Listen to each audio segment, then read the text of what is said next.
9 मार्च 2025 राज मंदिर सिनेमा जयपुर।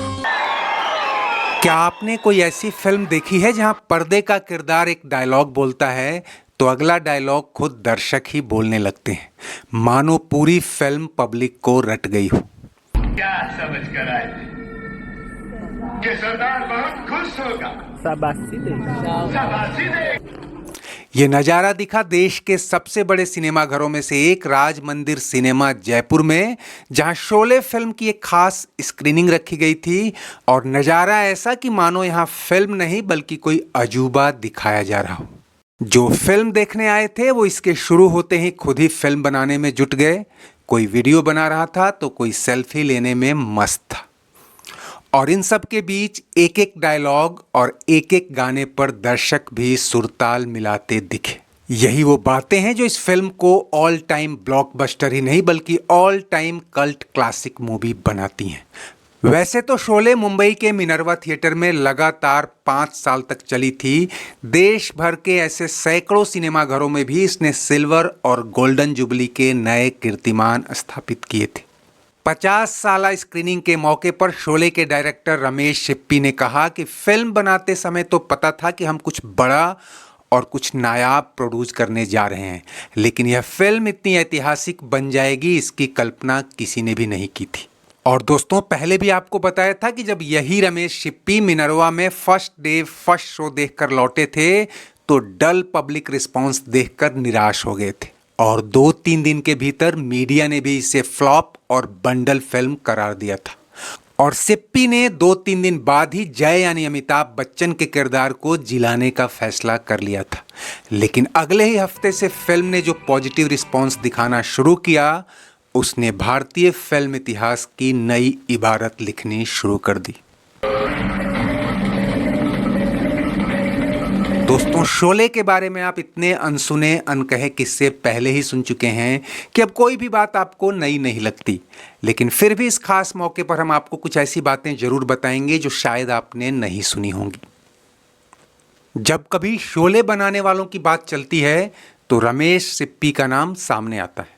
लेकिन क्या आपको पता है कि 1947 में पैदा हुए रमेश सिप्पी शोले के रिलीज के समय मात्र 28 साल के थे। यानी जब फिल्म बननी शुरू हुई तो 25 साल के ही रहे होंगे।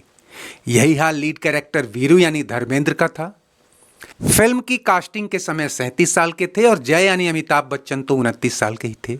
लेखक जोड़ी सलीम जावेद भी तब 26-27 साल के ही रहे होंगे जब इस फिल्म की सशक्त कहानी और स्क्रीन प्ले पर काम शुरू हुआ।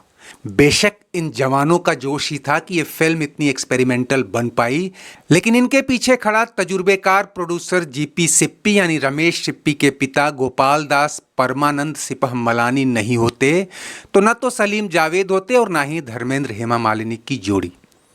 और सबसे बड़ी बात यह कि फिल्मी दुनिया में एक जमे जमाए पैसे वाले प्रोड्यूसर का बेटा ही इतनी कच्ची उम्र में इतना बड़ा प्रोजेक्ट हाथ में ले सकता था। हालांकि इसकी भी अपनी कहानी है जिसकी डिटेल में हम नहीं जाएंगे, लेकिन शॉर्ट में जान लीजिए कि ये गोपाल दास परमानंद सिपाही मलानी आखिर जीपी सिप्पी कैसे बन गए। दोस्तों, 1914 में आज के पाकिस्तान वाले हैदराबाद में पैदा हुए गोपाल दास जब 1947 के बंटवारे में लाखों सिंधियों के साथ भारत आए थे तब उनके पास कानून की डिग्री के अलावा कुछ भी नहीं था। मुंबई में उन्होंने पाकिस्तान से ही आए अपने साथी राम जेठमलानी के साथ चीफ मेट्रोपॉलिटन मजिस्ट्रेट की अदालत में वकालत शुरू की। उन्हीं दिनों एक सरकारी विभाग में लीगल कंसल्टेंट पद पर भर्ती हुई। राम जेठमलानी तो चुन लिए गए लेकिन गोपाल दास छट गए। यहीं से दोनों के रास्ते अलग हुए। देश का सबसे बड़ा वकील बन गया तो दूसरे की किस्मत में कुछ सबसे बड़ा बनाना लिखा था और उन्होंने बना डाली शोले। लेकिन वकालत और शोले के बीच का सफर बहुत लंबा था। पहले उन्होंने मुंबई में बिल्डर का काम शुरू किया। कुछ पैसे हो जाने पर सारा कारोबार बेचकर 1951 में एक फिल्म सजा के प्रोडक्शन में लगा दी।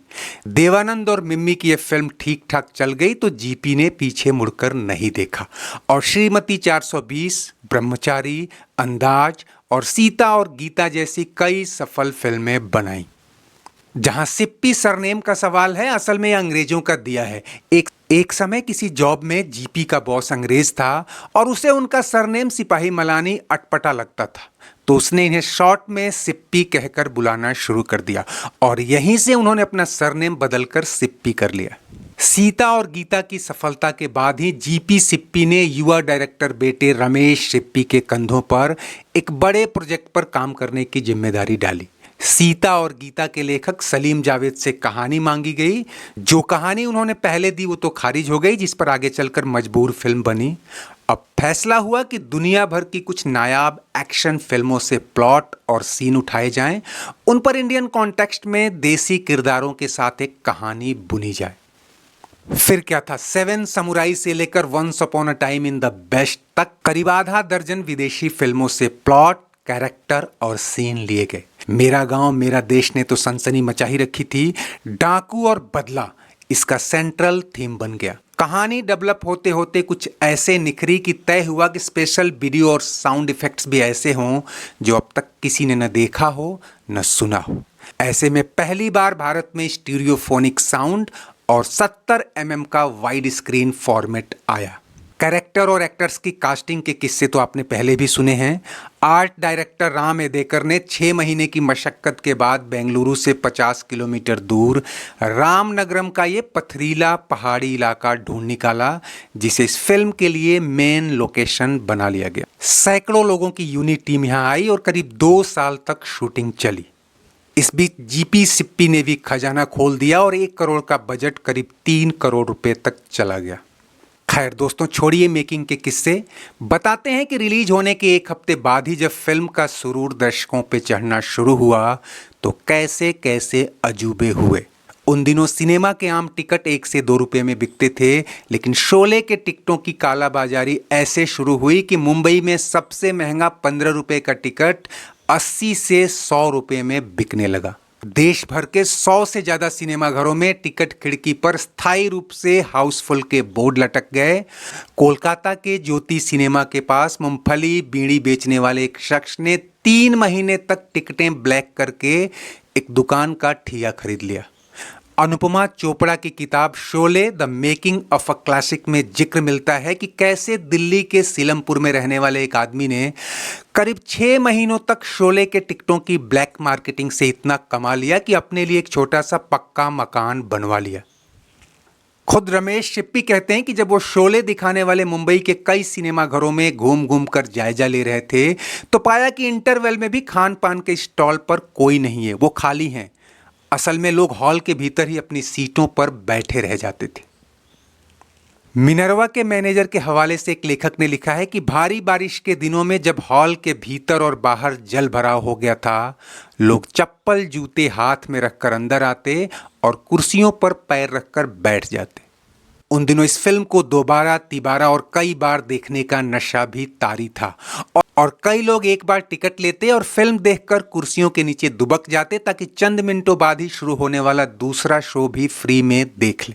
बेशक शोले कई विदेशी फिल्मों से इंस्पायर्ड और कुछ मायनों में कॉपीड थी, लेकिन इसके किरदार और डायलॉग जिस देसी अंदाज में रचे गए थे, उनका जादू लोगों के सिर चढ़कर बोलता रहा। शोले के कई डायलॉग तो आम आदमी के मुहावरे बन गए।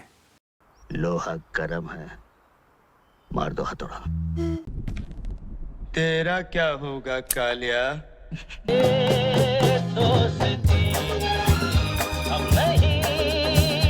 तो दोस्तों, ऐसा था इस फिल्म का क्रेज जो आज इसके 50वें साल में भी अपना असर दिखा रहा है। वीडियो पसंद आया हो तो इसे लाइक और शेयर तो कर ही लीजिए। अगर चैनल सब्सक्राइब नहीं किया है तो वो भी कर लें। कमेंट बॉक्स में आपकी हर राय का स्वागत है। शुक्रिया, नमस्ते, आभार।